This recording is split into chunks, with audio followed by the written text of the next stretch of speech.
예.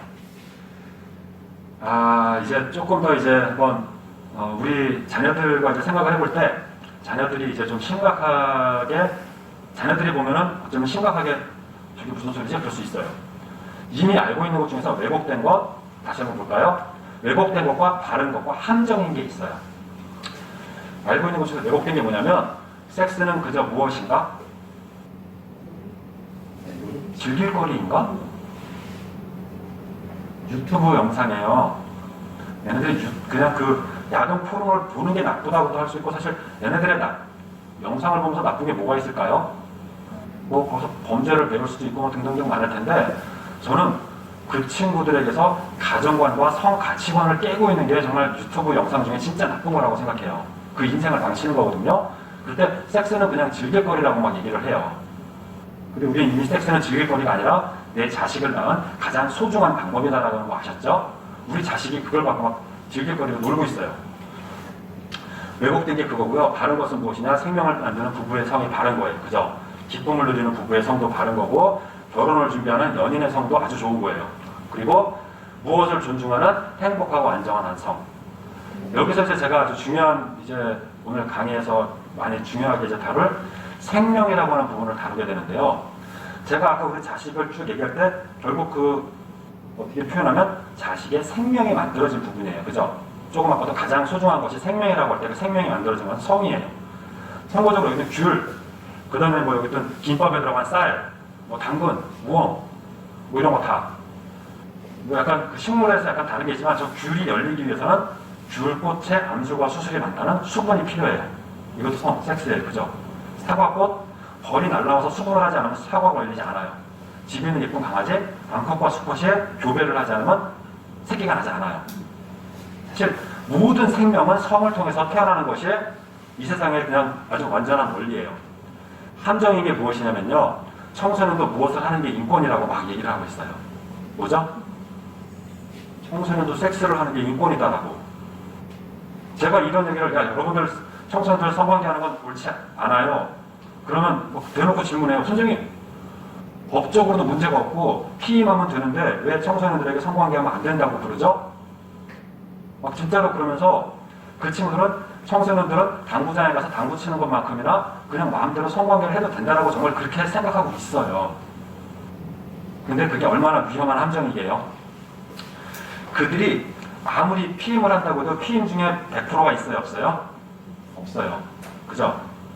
임신이 되고 청소년의 성관계가 그들이 법적으로 문제가 없다고 하지만 청소년들의 성관계하는 그 관계가 법적으로 문제가 없는 관계에서만 할까요? 동의하에? 이게 이제 또 세상 무서워졌어요. 아들 가진 부모님들 정말로 얘네들이 지네들이 처음엔 좋아서 해놨는데 여자가 아니다라고 하면 사실 여기서 이제 여자가 아닌 엄마 입장에서 보면 아들 가진 자식들 정말 무섭지 않으세요? 학폭에는 아들들만 불려가요. 우리 진짜 이렇게 여자친구가 어떤 일을 막 벌이는 것까지 여자친구들 사이에서는 이렇게 흉흉한 어떤 그런 작전이 돌아가냐면 전교 1등을 시험 못 보게 만드는 방법이 있어요. 뭔지 대충 짐작하시죠? 여자애가 시험 당일날 아침에 전교 1등 남자애를 성적인 거로 이렇게 조금만 혼란스럽게 만들어 놓으면 그 애는 시험 망치는 거예요. 근데 그런 일이 있을 때 여자애는 안 잡혀가요. 그죠? 남자애들은 그냥 뭐 조금만 쳐다보기만 해도 막, 그죠? 이게 사실은 그러니까 이제 우리가 아들 키우는 입장에서 보면 역차별이 사실 엄청나요. 저는 이게 너 잘했니 못했니 갖고 싸우면 사실 아무도 답이 안 나와요. 서로 존중하고 배려하고 사랑하는 이 관계가 돼야지 되는데, 그러니까 뉴스나 매스컴이 그걸 너무나 계속 조장하고 있고 저는 사실 그거 마음에 안 드는데 피임, 임신도 문제지만 성병을 막지 못해요.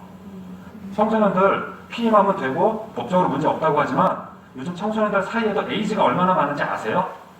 청소년들이 피임 잘할까요? 걔네들이 시킨다고 잘하나요? 안 해요. 귀찮다고. 그리고 콘돔 같은 거 껴봤자 이질감 생기고 뭐 귀찮다고 안 해요. 어차피 막갑한데 성관계도 그렇게 하겠죠. 청소년들 사이에 에이즈가 진짜 많아요. 그런 아이들에게 피임하면 되니까 성관계도 된다고 가르치는 건 뭐예요? 물가에 나가서 너 놀아도 되는데 그럼 빠져 죽을지도 모르는데 물가는 재밌으니까 너는 물가에서 놀 권리가 있다라고 하면서 물가에 내놓는 거예요. 그죠? 물가에 내놔도 되는 아이는 없어요. 너울성파도 어쩌고저쩌고 요즘 뭐 그런 거 다 떠나서도 그냥 보고만 있어도 막 너무 마음 졸이잖아요. 근데 사실 요즘 부모님들께서 여러분들의 자녀가 언제 성관계를 해도 괜찮겠습니까? 그러면 아이고 중고등학생 때 좀 어린 것 같고 대학생쯤 지나서 책임질 수 있는 나이가 되면 해도 되겠죠? 라고 하시는 생각들을 정말 많이 하고 계시더라고요. 죄송하지만 그 생각은 틀렸습니다. 그 아이를 함정에 던지는 거예요. 이 친구들 나이트에 가서 원나잇을 했다고 쳐요. 원나잇조차도 요즘은 문제 아니라고 생각하잖아요. 원나잇을 한 그 여자, 그 남자 어디서 어떻게 불러먹다가 어떻게 살아온 사람인지 모르잖아요. 성관계 하는 건 뭐예요? 그 단 몇십 분을 위해서 목숨을 바치는 거예요. 그죠? 그러니까 정말 우리 자녀를 물가에 내놓으면 안 되겠다라고 생각하는 것 이상으로 우리 자녀가 암호하거나 성관계에서는 안 되겠구나를 정말 경각심을 가져주시는 게 저는 필요하다고 생각하고, 그 기준을 가진 상태에서 애한테 막 잔소리를 퍼부으시는 게 아니라 네 인생을 행복하게 만들어가기 위한 큰 그림을 그려주시면서 그 안에 행복한 부부와 자녀를 낳아가는 가정의 성을 보여주시면서 그것 이외의 것은 정말 문제가 많다는 것을 공감하면서 말씀 나누시면 그러면 소통이 되겠죠. 이게 근데 초등학교 1학년들이랑은 안 돼요. 중학교 1, 2, 3학년도 어쩌면 안 될지도 몰라요. 근데 초등학교 1, 2학년부터 쭉 쌓아오시면 중학교 때 되리라고 기대합니다. 예. 이건 어떻게 보면 기대 반, 뭐 의심 반, 뭐 그런데 제가 유대인들의 교육 그 과정을 보면 그들에게 있어서는 정말 12살 이전의 교육이 정말로 열심히 바른 가치관을 교육하더라고요. 그때 교육을 시켜놔야지 그 다음에 사춘기 때 정신이 뻥 자라가고 막 세상을 보는 그 눈이 넓어질 때 우리가 그 친구들과 깊은 토론을 해서 바른 가치관을 잡을 수 있겠더라고요. 하여튼 함정입니다. 함정. 청소년들 성관계해도 된다. 학교에다가 콘돔 자판기까지 설치한다. 정말 이 사람들 다 정말 때려 쫓아내야 돼요. 콘돔이 있어도 안 쓰지만 콘돔이 있어도 그 고무 쪼가리에다가 그 인생을 거는 거예요. 그죠? 그래서 전 정말 이 안타까운 마음 때문에 하여튼 뭐 오늘도 이렇게 열심히 달려왔고요. 하여튼 여러분들과 이런 얘기를 나누는데 이제는 좀 이제 뭐 행복한 가정 얘기, 함정 얘기도 좀 했으니까 이제부터는 좀 실제적인 얘기를 한번 들어가 보겠습니다. 뭐 한 시간이 아직은 아까 좀 늦게 시작하긴 했죠, 그죠? 뭐 힘드시면 잠깐 쉴까요? 아니면은 그냥 계속 달릴까요? 좀 쉬었다 하실까요? 네. 그러니까 지금 사실 복잡한 얘기들을 많이 지금 들으셔가지고 지금 약간 긴장이 되실 수 있는데 이제부터 복잡한 얘기 다 끝났습니다. 한 5분만 쉴게요. 5분만 쉬시고 이제 잠깐 있다가 재밌는 얘기로 잡아보겠습니다.